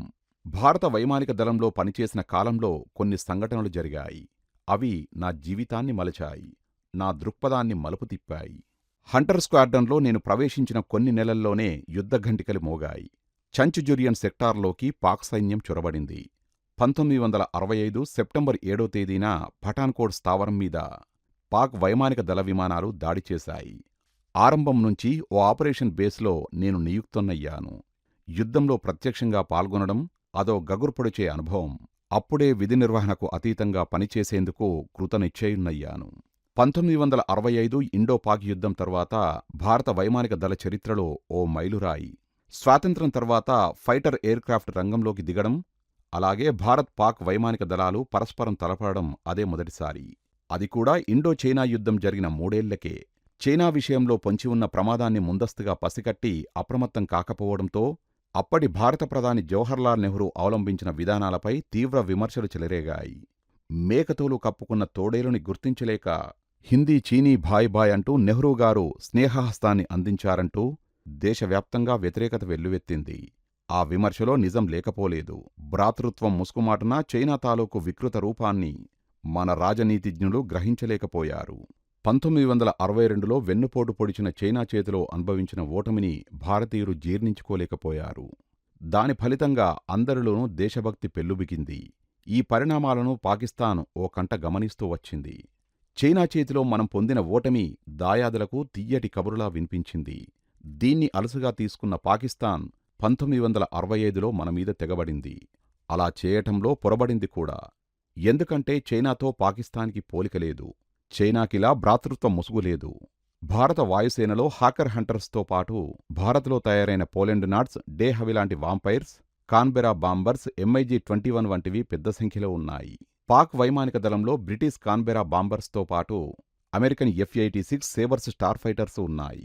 పాక్ యుద్ధ విమానాలు ప్రధానంగా అమెరికాలో తయారైనవి కాగా భారత వైమానిక దళంలో British, French, Canadian, Soviet aircrafts ఉన్నాయి. భారత వాయుసేనలోని విమానాల కన్నా అమెరికాలో తయారైన పాక్ యుద్ధ విమానాలు ఎన్నో రెట్లు గొప్పవన్న సామాన్య భావన ఉండేది. దీన్ని పాక్ సైన్యం మానసికమైన ఆధిక్యంగా భావించినా భారత వాయుసేన ఆత్మవిశ్వాసం అణుమాత్రం కూడా చెక్కుచెదరలేదు. నిజానికి మన దగ్గరున్న MiG-21, Hawker Hunter, Folland Gnat ఫైటర్లు పాక్ వాయుసేనలోని F-86 సేబర్స్ కన్నా మెరుగైన పనితీరు కలిగినవి. సేబర్స్తో పోల్చి చూస్తే మన ఫైటర్ బాంబర్లలో కొన్నింటికి కాలం చెల్లినట్లు అనిపించినా వేగంలోనూ శక్తిలోనూ మన హాకర్ హంటర్ ఫైటర్స్ పాక్ విమానాల కంటే ఎంతో ఉన్నతమైనవని ఆ తర్వాత రుజువైంది. హాకర్ హంటర్ రానున్న కథనంలోనూ నా తరువాయి జీవితంలోనూ హాకర్ హంటర్కి ప్రముఖ స్థానం ఉంది. అందువల్ల ఆ యుద్ధ విమానం గురించి ముందస్తుగా ముచ్చటించాలనుకుంటున్నాను. హంటర్ ఉన్నత శ్రేణికి చెందిన ఓ యుద్ధ విమానం. ఉన్నత శ్రేణి అనేందుకు 2 ప్రధాన కారణాలున్నాయి. మొదటిది అత్యంత సరళమైన పనితీరు, రెండోది సుదీర్ఘకాలం మన్నిక. యుద్ధ విమానానికి ఆ మాటకొస్తే ఏ ఆయుధానికైనా పరికరానికైనా ఈ 2 లక్షణాలు ఉండాలి. చూడ్డానికి హంటర్ చాలా ఎంతో సొగసుగా మరెంతో కఠినంగా ఉంటుంది. దీని చేరికతో ఏ దళమైనా బలోపేతమవుతుంది. సాంకేతికపరమైన లక్షణాల్లోకి వెళ్తే with G limit plus 7.0G and -3.0G, a climb rate 16,000 plus FPM and a ceiling of 48,000 feet. It can attain a maximum speed of 525 knots indicated airspeed and cover a maximum range of 1300 nautical miles. బ్రిటన్కి చెందిన Hawker Siddeley group 1950 దశకంలో రూపొందించిన Hawker Hunter ఓ single seater fighter aircraft. ఇది భూతలంపై దాడికి ఉపయోగపడుతుంది. Fighter air క్రాఫ్ట్కి కావాల్సిన అన్ని లక్షణాలు దీంట్లో ఉన్నాయి. స్ట్రీమ్లైన్ చేయబడి గుండ్రంగా వంపుదేరిన అంచులతో మృదువైన అవుట్లైన్లో చూడగానే ఇట్టే ఆకర్షిస్తుంది. రణరంగంలో ఆరితేరిన సేవలతో వాయుసేనల చరిత్రలో ఇది ఖ్యాతికెక్కింది. రెండో ప్రపంచ యుద్ధం తర్వాత ప్రపంచవ్యాప్తంగా జరిగిన వైమానిక దళ చర్యల్లో హాకర్ హంటర్ ఒడుపుగా తప్పించుకొని దూసుకుపోయే అంటే మెనోవర్బిలిటీ సామర్థ్యంతో, వ్యూహాత్మక లక్ష్యాలను స్థావరాలను సులభంగా పసికట్టే నైపుణ్యంతో విశేష ప్రాముఖ్యాన్ని సంతరించుకుంది. స్వీడన్, భారత్ వంటి 21 దేశాల సైన్యాలు హాకర్ హంటర్ సేవల్ని వినియోగించుకోవడాన్ని బట్టే దీని ప్రాచుర్యాన్ని అంచనా వేయవచ్చు. ప్రస్తుతం Secunderabad college of air warfare officers mess ఆవరణలో విశ్రాంతి తీసుకుంటున్న హాకర్ హంటర్ జ్ఞాపికతో 1953 సెప్టెంబర్ 7వ తేదీన మార్పు చేయబడిన మొట్టమొదటి ప్రోటోటైప్ హంటర్ దూసుకొచ్చింది. గంటకు 727.63 మైళ్ళు అంటే 11,711 కిలోమీటర్ల వేగంతో అది సరికొత్త రికార్డు నెలకొల్పింది. రాయల్ ఎయిర్ ఫోర్స్కి చెందిన ప్రసిద్ధ వైమానిక ప్రదర్శన బృందం బ్లాక్ యూరోస్ హంటర్స్తో అనేక ప్రదర్శనలు నిర్వహించింది. ఒక సందర్భంలో ఆ బృందం వారు రికార్డు స్థాయిలో 22 ఫార్మేషన్స్ లూప్ ఏర్పరచడం విశేషం. హంటర్ సంప్రదాయ పద్ధతిలో పూర్తిగా లోహంతో తయారైన మోనోప్లేన్. దీనికి మడవడానికి వీలైన 3 చక్రాల ల్యాండింగ్ గేర్ ఉంటుంది. ఇందులో పైలట్ కోసం మార్టిన్ బేకర్ 2H లేదా 3H ఎజెక్టర్ సీటు ఉంటుంది. 2 సీట్ల ట్రైనర్ వర్షన్లో MK4H ఎజెక్షన్ సీట్లు ఉంటాయి. హంటర్ తాలూకు శరీరం అంటే ఫ్యూజిలాజ్ ఒకే షెల్తో నిర్మితమై ఉంటుంది. ఇంజన్ మెయింటెనెన్స్కి వీలుగా ఇందులోని వెనుక భాగాన్ని విడదీసే వీలుంది. వింగ్ రూట్స్లోని త్రిభుజాకారంలో ఉండే ఎయిర్ ఇంటేక్స్ ద్వారా ఇంజన్లోకి గాలి వెళ్తుంది. శరీరం అంటే ఫ్యూజిలాజ్ వెనుక భాగంలో సింగిల్ జెట్ పైపు ఉంటుంది. మిడ్ మౌంటెడ్ వింగ్ అగ్రభాగంలోని అంచులు 35 డిగ్రీల స్వీప్లో ఉంటాయి. చివరి భాగంలో ఉండే టైల్ ఫిన్లు కూడా స్వీప్తో ఉంటాయి. ఎయిర్ క్రాఫ్ట్లోని కంట్రోల్స్ సాంప్రదాయ పద్ధతిలో ఉన్నా శక్తివంతంగా ఉంటాయి. ప్రొడక్షన్ మోడళ్లలో శరీరం అంటే ఫ్యూజిలాజ్ వెనుకవైపు దిగువన పొట్ట వంటి భాగంలో సింగిల్ ఎయిర్ బ్రేక్ అమర్చి ఉంటుంది. FGA-9ని హంటర్ శ్రేణిలో శ్రేష్టమైన నమూనాగా చెప్పవచ్చు. దీన్ని ఆధారం చేసుకుని ఎన్నో ఎగుమతి నమూనాలు వెలువడ్డాయి. సైనిక కార్యకలాపాల్లో హంటర్ విజయవంతంగా సేవలందించింది. దీని నిర్వహణకు ఉపయోగించేందుకు చాలా తక్కువ ఖర్చవుతుంది. పైగా దీర్ఘకాలం సేవలందిస్తుంది. ఇది రాయల్ ఎయిర్ ఫోర్సులో 3 దశాబ్దాల పైబడి సేవలందించింది. 90వ దశకం ద్వితీయార్ధం వరకు కొన్ని దేశాలు హంటర్ సేవల్ని వినియోగించుకున్నాయి. హంటర్ గురించి చెప్పాలంటే ఇది అనేక రకాల పాత్రలు నిర్వహించే ఫైటర్ ఎయిర్ క్రాఫ్ట్. భూతలంపైన గ్రౌండ్ అటాక్ గాను, ఫైటర్ బాంబర్ గాను, అదేవిధంగా గగనతలంలో అంటే ఎయిర్ టు ఎయిర్ దాడుల సమయంలో ఇది ఉపయోగపడుతుంది. నిలబడే భంగిమను, కదిలే తీరును, అప్రమత్తంగా ఉండే లక్షణాన్ని అనుసరించి రక్షణ దళాలకు చెందిన వారిని ఇట్టే గుర్తుపట్టవచ్చు. నిజానికి ఈ లక్షణాలు వారు పాటించే నైతిక ప్రమాణాల నుంచి, అంటిపెట్టుకున్న విలువల నుంచి సంక్రమిస్తాయి. ఎక్కువగా ఇవి రక్షణ దళాల్లో ఉన్నతమైన పదవుల్ని నిర్వహించిన అధికారుల్లో కానవస్తాయి. నైతిక విలువలకు నిలువెత్తు ఉదాహరణ. అత్యున్నత పదవిని నిర్వహించిన ఓ అధికారి నైతిక ప్రమాణాలు ఏ స్థాయిలో ఉంటాయో చెప్పడానికి ఓ అద్భుతమైన ఉదంతాన్ని ఇక్కడ ఉటంకిస్తున్నాను. అది 1965 పాకిస్తాన్తో యుద్ధగంటికలు మోగిన సమయం. కొన్ని యూనిట్స్కి చెందిన ఆపరేషనల్ పైలట్స్ మా స్క్వాడ్రన్లో అటాచ్మెంట్లో పనిచేశారు. వారిలో అప్పటి ఫ్లైట్ లెఫ్టినెంట్ కేసీ నందకరియప్ప ఉన్నారు. ఆయన ఖ్యాతి వహించిన ఫీల్డ్ మార్షల్ కరియప్ప గారి కుమారుడు. డర్గిల్ యుద్ధభూమిలో నందకరియప్ప విమానాన్ని పాక్ ఆర్మీ ఆఫీసర్ మేజర్ ఖైదీ నేలకు కూల్చాడు. గాయపడ్డ నందకరియప్పను అదుపులోకి తీసుకొని యుద్ధ ఖైదీగా బంధించారు. రేడియో పాకిస్తాన్ ఈ వార్తను ప్రకటించింది. ఇది తెలిసిన అప్పటి పాక్ జనరల్ అయూబ్ ఖాన్ తక్షణమే స్పందించారు. ఆయన, ఫీల్డ్ మార్షల్ కరియప్ప ఒకప్పటి సహోద్యోగులు. దేశ విభజనకు ముందు కలిసి పనిచేశారు. ఆ పరిచయాన్ని పురస్కరించుకొని జనరల్ అయూబ్ ఖాన్ భారత్కి ఫోన్ చేశారు. కర్ణాటక కొడగు జిల్లా కేంద్రం మదికేరులో విశ్రాంత జీవితాన్ని గడుపుతున్న ఫీల్డ్ మార్షల్ కరియప్ప గారితో మాట్లాడారు. ఆయన కుమారుడు క్షేమంగా ఉన్నాడని చెబుతూ వెంటనే విడుదల చేసేందుకు అయూబ్ ఖాన్ ముందుకు వచ్చారు. కాని ఫీల్డ్ మార్షల్ కరియప్పగారు ఆ ప్రతిపాదన అపహాస్యం చేశారట. తన కుమారునికి ప్రత్యేక గౌరవం అవసరం లేదని, ఇతర యుద్ధ ఖైదీల్లాగే చూడమని చెప్పారట. మేఘగర్జనలాంటి స్వరంతో అతను ఇంక ఎంతమాత్రం నా కుమారుడు కాదు, ఈ దేశం కన్నబిడ్డ, ఒక సైనికుడి హోదాలో నిజమైన దేశభక్తుడిగా తన మాతృభూమి కోసం పోరాడుతున్నాడు. మీ ఆదరాభిమానాలకు ధన్యవాదాలు. కాకపోతే విడిచిపెట్టాలనుకుంటే అందరినీ విడిచిపెట్టండి. అంతే తప్ప ఏ ఒక్కరిని విడిచిపెట్టవద్దని మిమ్మల్ని కోరుతున్నాను. నందకరియప్పను ప్రత్యేకంగా చూడాల్సిన పనిలేదు అన్నారట ఫీల్డ్ మార్షల్ కరియప్ప. అమెరికా సంయుక్త రాష్ట్రాల ఒకప్పటి ఆర్మీ జనరల్ డగ్లస్ మాక్ ఆర్థర్ ఓ సందర్భంలో వృద్ధ సైనికుడు మరణించడు, మరుగున పడిపోతాడు అన్నారు. ఫీల్డ్ మార్షల్ కరియప్పగారు ఆ కోవకు చెందిన సైనికుడు. ఆయన నిర్వహించిన అత్యున్నత సైనికాధికార స్థాయి, అనుసరించిన అత్యుత్తమ నైతిక ప్రమాణాలు ఒకదానితో మరొకటి విడదీయలేనంతగా కలగలిసిపోయాయి. స్వప్రయోజనం కోసం పదవినో అధికారాన్నో అడ్డం పెట్టుకోవడానికి ఆయన పూర్తిగా వ్యతిరేకం. మెయింటెనెన్సులో నా విధులు. ద్వితీయ శ్రేణికి చెందిన యువ అధికారిగా నాకు నిర్ణయాధికారం లేదు. రోజువారీగా నాకంటూ కేటాయించిన విధుల్ని నిర్వర్తించాలి. పొజిషన్లో ఉన్న ఎయిర్క్రాఫ్టులో అవరోధాలు తొలగించడం, వాటిని లోడ్ చేయడం, అన్ని విధాలుగా సిద్ధంగా ఉంచడం, ఇవి నాకు సంబంధించిన విధులు. సైనిక చర్యలు మొదలు కాగానే అదనపు విధులు చేపట్టాల్సి వచ్చింది. రోజువారీ విధుల్లో భాగంగా నేను సిద్ధం చేసిన ఎయిర్క్రాఫ్ట్ మా హోమ్ బేస్ నుంచి ఆపరేషన్ కోసం ఎగిరిన వెంటనే దాన్ని ట్రాన్స్పోర్ట్ ఎయిర్క్రాఫ్ట్ అనుసరించేది. అందులో ఇతర గ్రౌండ్ క్రూతో, పరికరాలతో కూడా తీసుకువెళ్లేవాణ్ణి. మా ట్రాన్స్పోర్ట్ ఎయిర్క్రాఫ్ట్ లక్ష్యానికి చేరువలోని అడ్వాన్స్డ్ ఎయిర్ బేస్కి చేరుకునేది. ఆపరేషన్స్లో పాల్గొని అడ్వాన్స్డ్ ఎయిర్ బేస్కి అప్పుడే వచ్చిన మరో ఎయిర్క్రాఫ్ట్కి అప్పటికప్పుడు సర్వీస్ చేయడం, ఆయుధ సామాగ్రిని లోడ్ చేయాల్సి వచ్చేది. ఒక ఎయిర్క్రాఫ్ట్ని ఆపరేషన్స్ కోసం ఇలా పంపించగానే అడ్వాన్స్డ్ ఎయిర్ బేస్లో మా సర్వీస్ కోసం మరో ఎయిర్క్రాఫ్ట్ అలా రెక్కలు కట్టుకుని వాలేది. అందువల్ల గుక్క తిప్పుకోకుండా మేం పనిచేయాల్సి వచ్చేది. ఈ వ్యూహం వల్ల జంట ప్రయోజనాలు చేకూరాయి. మొదటిది, అతి తక్కువ వ్యవధిలో మన విమానాలు దూసుకువెళ్లడంతో దాడిని తిప్పికొట్టే దిశగా సన్నద్ధమయ్యేందుకు ప్రత్యర్థికి సమయం చిక్కేది కాదు. రెండోది, శత్రువు అప్రమత్తమయ్యేలోగా మన ఫైటర్లు తమ లక్ష్యాలపై దాడి చేయడం వీలయ్యేది. ఇలా మన ఫైటర్స్ సైనిక చర్య పూర్తి చేసి అడ్వాన్స్డ్ బేస్కి తిరిగి చేరుకోగానే మా మెయింటెనెన్స్ సిబ్బంది రంగంలోకి దిగేది. ఎయిర్క్రాఫ్ట్ను రిసీవ్ చేసుకుని చకచకా సర్వీసింగ్ చేసి సంబంధిత ఆయుధ సామాగ్రిని లోడ్ చేసి తర్వాయి దాడికి సిద్ధం చేసేది.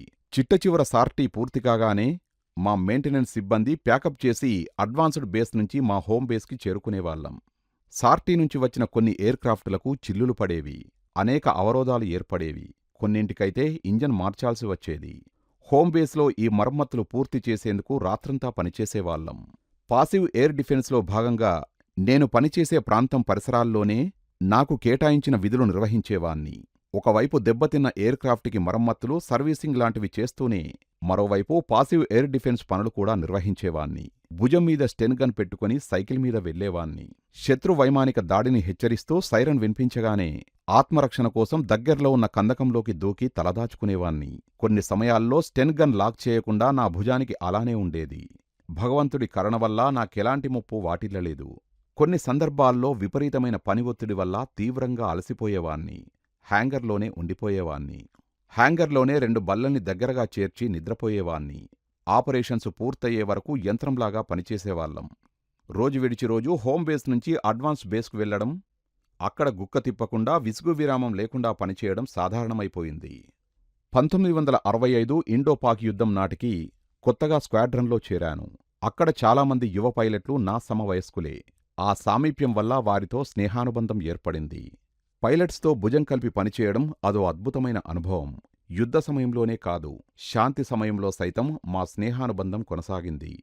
ఆపరేషన్స్లో భాగంగా రణరంగంలో ప్రత్యక్షంగా పాల్గొనేందుకు వారు వెళ్తున్నప్పటి సన్నివేశాలు విస్మయం కలిగిస్తాయి. ఆ వీడ్కోలు సందర్భాలు తలుచుకున్నప్పుడల్లా ఒళ్ళు గగుర్పొడుస్తుంది. ఒక గుంపులో వెళ్లినా కొందరు గురిచూసి శత్రు విమానాన్ని కూల్చివేస్తారు. లక్ష్యఛేదనతో శత్రు స్థావరాలను ధ్వంసం చేస్తారు. భూతలంపై పోరాడుతున్న మన పదాతి దళవీరులకు సహాయం అందించి విజయగర్వంతో తిరిగి వస్తారు.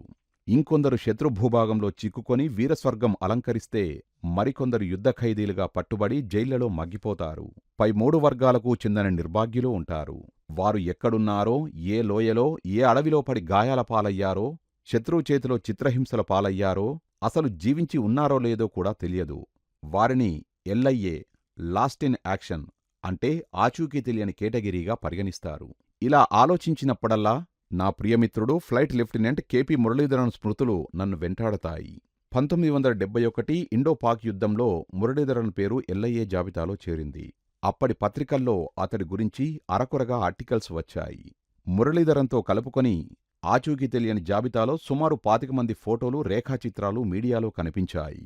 వాళ్ళు ప్రాణాలతో ఉంటే గనక ఇప్పుడు 80వ పడికి చేరువలో ఉండేవారు. యుద్ధం ముగిసి 50 ఏళ్లు దాటినా ఆచూకీ తెలియని వారి జాడను గుర్తించే ప్రయత్నాలు జరిగాయో లేదో. ఒకవేళ వారు యుద్ధ ఖైదీలుగా పట్టుబడి ఉంటే విడిపించేందుకు దౌత్య సంప్రదింపులు జరిగాయో లేదో. పరిస్థితి నేటికీ ఓ కొలిక్కి రాకపోవడం దురదృష్టకరం. అప్పట్లో మన ప్రభుత్వం మాత్రం ఎంతో ఔదార్యాన్ని ప్రదర్శించింది. 1971 ఇండో-పాక్ యుద్ధంలో మనకు యుద్ధ ఖైదీలుగా చిక్కిన 94,000 మంది పాకిస్తాన్ సైనికుల్ని ఆ దేశానికి అప్పగించింది. ఇది కాకుండా మన జైళ్లలో ఉన్న పాక్ సైనికుల్ని అనారోగ్యం, వృద్ధాప్యం లాంటి కారణాల వల్ల మానవతా దృక్పథంతో వారి దేశానికి చేర్చింది. శాంతి సమయంలో కూడా పైలట్ల జీవితంలో అనిశ్చితి నెలకొనే ఉంటుంది. యువ పైలట్లు ప్రమాదాల్ని ధైర్యంగా ఎదుర్కొన్న సంఘటనలున్నాయి. అపాయం పొంచి ఉన్న సందర్భాల్లో వారి దమ్ముని, ధైర్యసాహసాలను అభినందించక తప్పదు. వరదలు, భూకంపాలు, ఇతర ప్రకృతి వైపరీత్యాలు సంభవించినప్పుడు సైన్యం చేపట్టిన సహాయ కార్యక్రమాల్లో పైలట్లు ప్రాణాలకు తెగించి జనాన్ని రక్షించిన ఉదంతాలు ఉన్నాయి. విధి నిర్వహణలో భాగంగా ఎయిర్ క్రాఫ్టును నడిపేటప్పుడు సైతం పైలట్ కొన్ని ఇబ్బందుల్ని భరించక తప్పదు.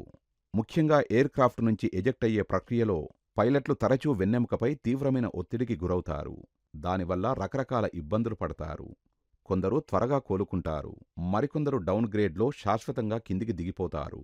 అనిశ్చితి జీవితం శాశ్వత నిశ్చితమవుతుంది. జీవితంలో శాశ్వతం అనుకున్నది మారిపోతూ ఉంటుంది అనే విశ్వవ్యాప్తమైన చేదు నిజంలాంటిది. అత్యంత సన్నిహితులైన కొందరు మిత్రుల్ని కోల్పోవడంతో పట్టరాని ఉద్వేగంతో నా మనసు తల్లడిల్లిపోయింది. ఓసారి నా పైలట్ మిత్రుడొకాయన విధి నిర్వహణలో పక్షి ఢీకొనడంతో 90% చూపును కోల్పోయాడు. దృష్టి మెరుగవడానికి చాలా సమయం పట్టింది. తేరుకున్న తర్వాత వైద్య నిబంధనల మేరకు అతన్ని డౌన్గ్రేడ్ చేసి భారత వాయుసేనలోని అడ్మినిస్ట్రేటివ్ లేదా లాజిస్టిక్ శాఖల్లో గ్రౌండ్ డ్యూటీకి పరిమితం చేశారు. ప్రతి సహాయానికి అతడు అర్హుడే. ఆ విషయానికి వస్తే విధి నిర్వహణలో గాయపడి వైకల్యానికి గురైన రక్షణ దళాలకు చెందిన ప్రతి ఉద్యోగికి సత్వర సహాయం చాలా అవసరం. ఒకవేళ శాశ్వత వైకల్యం వల్ల సదరు ఉద్యోగి రక్షణ దళ ఉద్యోగం నుంచి డిశ్చార్జ్ అయిన పక్షంలో అతడి యోగ్యతలకు తగ్గ సివిల్ ఉద్యోగంలో నియమించి ఆదుకోవాల్సిన బాధ్యత ప్రభుత్వానికి ఉంది. కొన్ని సందర్భాల్లో అర్హత లేని వారికే ప్రాధాన్యం లభిస్తే అర్హులైన వారు సహాయం కోసం పడిగాపులు పడాల్సి వస్తుంది. ఇలాంటి అన్యాయం ఎక్కడ జరిగినా, ఏ రంగంలోని వారికి జరిగినా మొగ్గలోనే తుంచివేయాలి, కఠిన చర్యలు తీసుకోవాలి. 1965 నాటి ఇండో-పాక్ యుద్ధంలో ప్రత్యక్ష రణరంగంలోకి పైలట్ మిత్రుణ్ణి సాగనంపుతున్న ప్రతి సాటి తర్వాత నేను కళ్ళు మూసుకొని భగవంతుణ్ణి ప్రార్థించేవాణ్ణి. మిత్రులు క్షేమంగా మా బేస్కు చేరుకోవాలని ప్రగాఢమైన సంకల్పంతో కోరుకునేవాణ్ణి. ఒక్కోసారి మనసును చిక్కబట్టుకునేందుకు పనిలో నిమగ్నమైపోయేవాణ్ణి. యుద్ధం ముగిసిన తర్వాత అసువులు బాసిన నా మిత్రులు గుర్తుకు వచ్చేవారు. వారి జ్ఞాపకాలు నన్ను వెంటాడి తీవ్రమైన ఉద్వేగానికి లోనై ఎన్నో నిద్రలేని రాత్రుళ్ళు గడిపాను. కాలక్రమంగా ఆ స్థితి నుంచి బయటపడ్డాను. కాలాన్ని మించిన వైద్యుడు సృష్టిలో లేడు. 1965 ఇండో-పాక్ యుద్ధంలో నా స్క్వాడ్రన్ సేవలు. 1965 ఆపరేషన్స్లో హంటర్సు ప్రశంసనీయమైన పనితీరు కనబరిచింది. ముఖ్యంగా ఉపరితలంపై చేసిన దాడులతో క్రియాశీలకంగా వ్యవహరించింది. ఆ సమయంలో నా స్క్వాడ్రన్ సహచరులు ప్రాణాలకు తెగించి పోరాడిన వైనానికి నేను గర్విస్తున్నాను. సెప్టెంబర్ 8వ తేదీ నాడు ఫ్లైట్ లెఫ్టినెంట్ CKK మెనాన్ 4 ఎయిర్ క్రాఫ్ట్స్తో ఏర్పడిన బృందానికి సారథ్యం వహించారు. ఆయనతో పాటు flight lieutenants AS Khullar, DS Negi, squadron leader BK Bishnoi ఆ దాడిలో పాల్గొన్నారు. ఆ బృందం లక్ష్యం రైవాడ్, కసూర్. మందుగుండు సామాగ్రి నింపుకున్న ఓ గూడ్స్ బండి రైవాడ్ స్టేషన్లోకి వెళ్తోంది. ఆ బండి మీద దాడి చేయాలని మెనాన్ తన బృందంలోని సహచరులతో కలిసి వ్యూహరచన చేశారు. అందులో భాగంగా ఆయన శత్రుపక్షానికి చెందిన యాక్ అంటే యాంటీ ఎయిర్ క్రాఫ్ట్ బృందాన్ని అయోమయానికి గురిచేసేలాగా తెలివిగా తన బృందాన్ని స్టేషన్కి ఆవల వరకు తీసుకెళ్లాడు. అక్కడ సురక్షిత దూరం చేరుకున్న తర్వాత బృందంలోని ఎయిర్ క్రాఫ్ట్స్ యూటర్న్ తీసుకున్నాయి. ఇంజన్ మొదలుకొని గార్డు పెట్టే వరకు ఒకేసారి దాడి చేసేలాగా సరైన కూర్పును సిద్ధం చేసుకుని ఎంతో ఎత్తునుంచి వివిధ కోణాల్లో గూడ్సు బండి మీద 720 mm శతఘ్నుల్ని గురిచూశాయి. ఇది గ్రహించిన శత్రుపక్షానికి చెందిన యాక్ బృందం మన ఎయిర్క్రాఫ్ట్స్ బృందం మీద కాల్పులు ప్రారంభించింది. అగ్నిగోళాలు ప్రమాదకరంగా దూసుకొచ్చాయి. అలాంటి విపత్కర పరిస్థితిలో మెనాన్ మెరుపువేగంతో ఆలోచించారు. సమయస్ఫూర్తితో ప్రాణాలకు తెగించి ఎదురుదాడికి దిగారు. మన బృందంలో 4 ఎయిర్క్రాఫ్టులు 4 దిక్కుల నుంచి ఒక్కుమ్మడిగా గూడ్స్ బండిపై విరుచుకుపడ్డాయి. ఆ ధాటికి తల నుంచి తోక వరకు బండి పట్టాలు తప్పింది. మందుగుండు సామగ్రితో నిండిన వ్యాగన్లు ఒక్కసారిగా విస్ఫోటించాయి. తమతో తీసుకువెళ్లిన విస్ఫోటక పదార్థాలు పూర్తిగా వినియోగించాల్సిన పని లేకుండా విజయ గర్వంతో మెనాన్ బృందం తిరుగుముఖం పట్టింది. అక్కడితో పని పూర్తి కాలేదు. తిరుగు ప్రయాణంలో వారికి పెద్ద ఎత్తున ధూళిమేఘాలు, వాటి కింద ట్యాంకులు, ఆయుధాలతో నిండిన వాహనాలు కనిపించాయి. అవి శత్రుపక్షానికి చెందినవని మనవారు గుర్తించగానే అటువైపు నుంచి యాక్ ఫైరింగ్ మొదలైంది. మెనాన్ ఖుల్లర్లు శత్రువుల ట్యాంకర్లపై గురిపెట్టారు. నేగీ బిష్నోయ్ ఆయుధాలతో నిండిన శత్రువాహనాలను లక్ష్యం చేసుకున్నారు.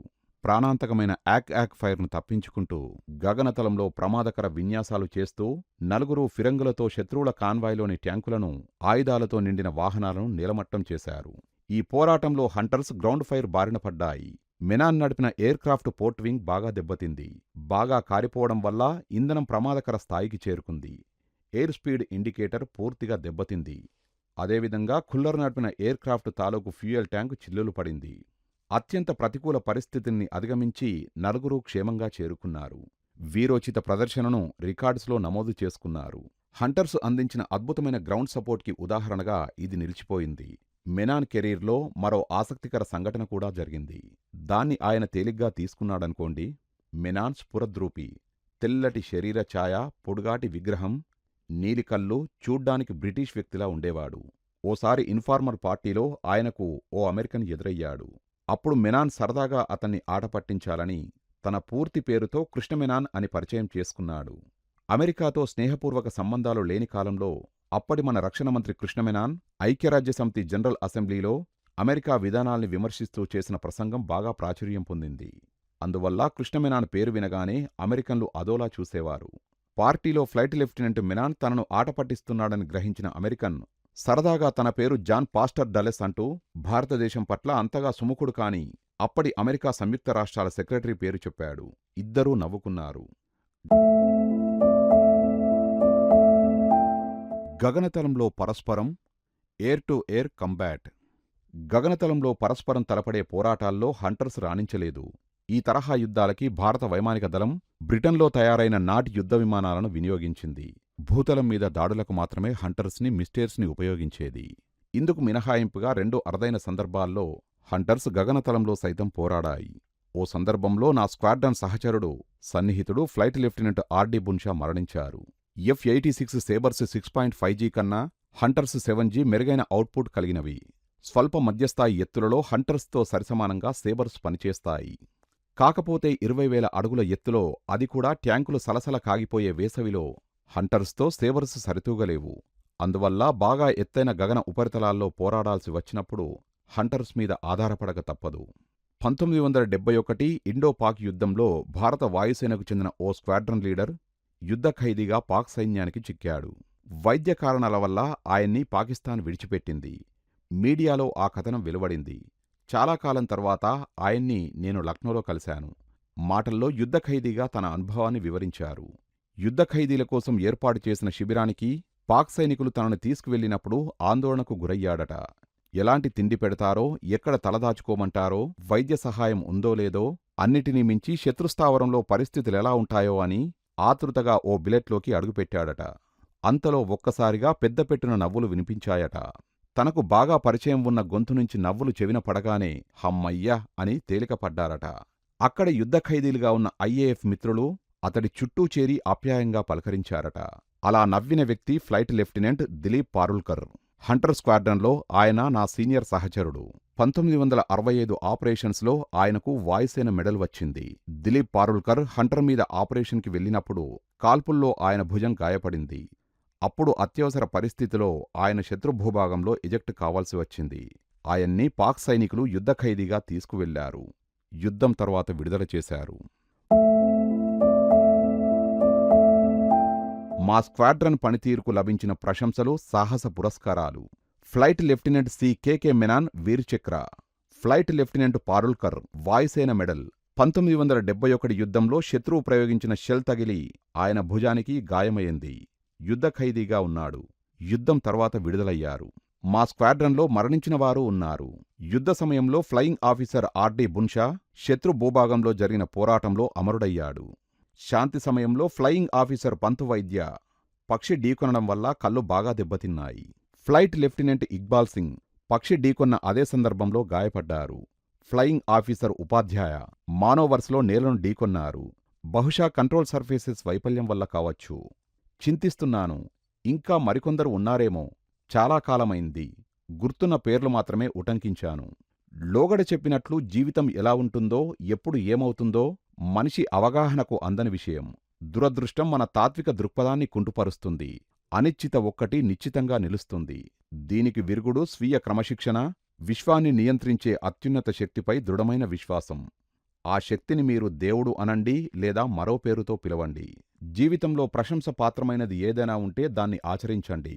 ముఖ్యంగా ప్రతికూల పరిస్థితులు ఎదురైనప్పుడు ఈ తరహా ఆచరణ మనస్సును ప్రశాంతంగా ఉంచుతుంది. ప్రతికూలతలు ఎదురైనప్పుడు నిరుత్సాహపడకండి. మీ శక్తి సామర్థ్యాలను తక్కువగా అంచనా వేసుకోకండి. ధైర్యం అన్ని విలువలకు ఆత్మలాంటిది. మార్క్ ట్వైన్ ఓ సందర్భంలో చెప్పినట్లుగా, ఈ ప్రపంచంలో భౌతిక ధైర్యం అంతటా కనిపిస్తుంది, కానీ నైతిక ధైర్యం అరుదుగా ఉంటుంది.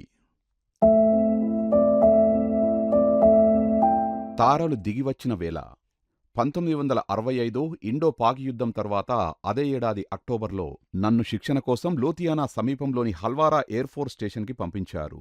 యుద్ధ సమయంలో కొన్నిసార్లు అక్కడికి విమానాల్లో వెళ్లి రావడం వల్ల హల్వారా నాకు కొత్త కాకపోయినా అత్యవసర విధి నిర్వహణలో భాగంగా టర్మాక్, హేంగర్, బ్లాస్టర్ పెన్స్, ఆ పరిసరాల్లోని ట్రెంచెస్, ఆర్మరీలకు మాత్రమే పరిమితం కావాల్సి వచ్చింది.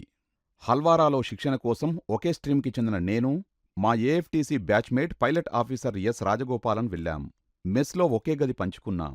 ఒకే బ్యాచ్ వాళ్ళం ఒకే శిక్షణకు రావడం, ఒకే గదిలో ఉండడం వంటి కారణాలు మా మధ్య స్నేహానుబంధాన్ని మరింత బలోపేతం చేశాయి. ఇద్దరి వద్ద వాహనాలు లేవు. అద్దె సైకిళ్ల మీద పనికి వెళ్లేవారం. క్యాంపస్లో తిరిగేవాళ్లం. ఒకరోజు మా ఇద్దరికీ స్టేషన్ అడ్జటెంట్ నుంచి నిర్ణీత సమయానికి రమ్మంటూ మెసేజ్ వచ్చింది.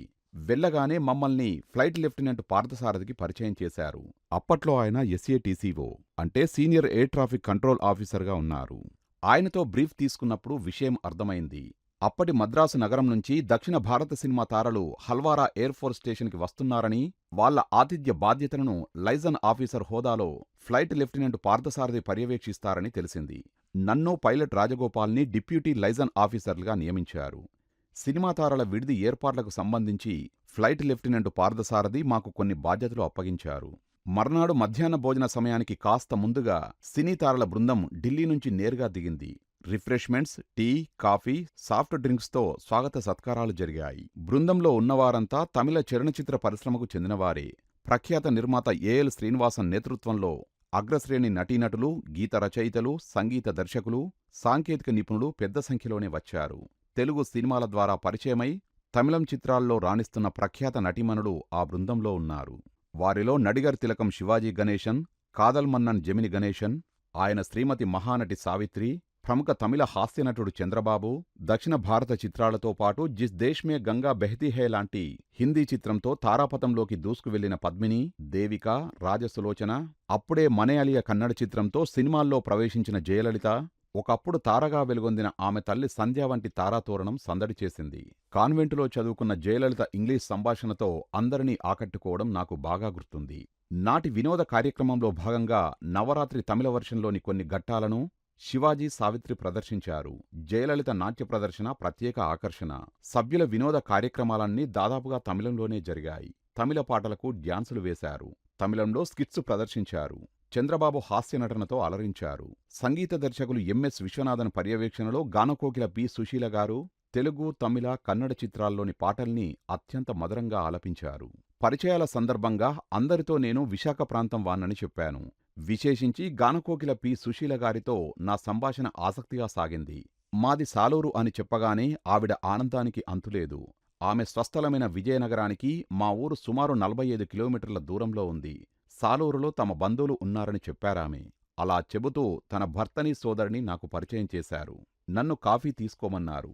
మీరు మా అతిథులు అంటూ నేను మర్యాదపూర్వకంగా వద్దన్నాను. మొత్తం కార్యక్రమం 3 గంటల పాటు సాగింది. ప్రేక్షకుల్లో అధిక శాతం పొరుగున ఆర్మీ యూనిట్ల నుంచి వచ్చిన తమిళ తంబిలే. వారితో పాటు కన్నడ, తెలుగు, మలయాళీలు కూడా ఉన్నారు. వన్స్ మోర్లు వినిపించినా సైనిక క్రమశిక్షణను అందరూ పాటించారు. ఉల్లాసభరిత వాతావరణంలో ఎంతో ఉత్సాహంగా కార్యక్రమం ముగిసిన తర్వాత తారల బృందాన్ని station commander group captain GK John జ్ఞాపికతో సత్కరించారు. అందరమూ కలిసి గ్రూప్ ఫోటో తీయించుకున్నాము. రాత్రి ఆతిథ్యంలో విందు భోజనం ముందు డ్రింక్స్ అతిథుల్ని ప్రత్యేకంగా అలరించింది. ప్రముఖులంతా శివాజీ గణేశన్ను చుట్టుముట్టి టోస్ట్ కోసం ఆహ్వానించినా ఆయన మాత్రం చాలా హుందాగా ప్రవర్తించారు. సినిమా బృందంలో చాలామంది మరీ అడిగి గ్లాసులు ఖాళీ చేశారు. బాటిల్స్ ఇమ్మన్నారు. బహుశా ఆ రోజుల్లో మద్రాసులో మద్య నిషేధం అమల్లో ఉండడం ప్రధాన కారణం కావచ్చు. బృందంలోని మహిళా ప్రముఖులు మాత్రం మర్యాదపూర్వకంగా సాఫ్ట్ డ్రింక్స్ తీసుకుని డిన్నర్ ముగించారు. మర్నాడు ఉదయం సినీ ప్రముఖుల బృందం ఐఏఎఫ్ పోలీస్ ఎస్కార్టుతో రోడ్డు మార్గంలో ఎయిర్ ఫోర్స్ స్టేషన్ అదంపూర్కు వెళ్లాల్సి ఉంది. బృందానికి సరిపోయే వాహనాలను సిద్ధం చేశాం. ఆ ఏర్పాట్లు చూసి నేను డైనింగ్ హాల్కి చేరుకోగానే సావిత్రి, జెమినీ గణేశన్ జంట ప్రయాణానికి తయారై బ్రేక్ఫాస్ట్ కోసం అక్కడ కూర్చున్నారు. నేను మర్యాదపూర్వకంగా వారిని పలకరించాను. వారితో కలిసి బ్రేక్ఫాస్ట్ చేశాను. గంట తర్వాత సినిమా ప్రముఖుల బృందానికి హల్వారా స్టేషన్ అభిమానపూర్వకంగా వీడ్కోలు చెప్పింది. కార్యక్రమాన్ని ఎలాంటి ఇబ్బందులు తలెత్తకుండా చక్కగా నిర్వహించినందుకు ఫ్లైట్ లెఫ్టినెంట్ పార్థసారథిని పిలిచి station commander group captain GK John అభినందించారు. ఆ సంతోషాన్ని పార్థసారథి నాతో, రాజగోపాల్తో పంచుకున్నారు.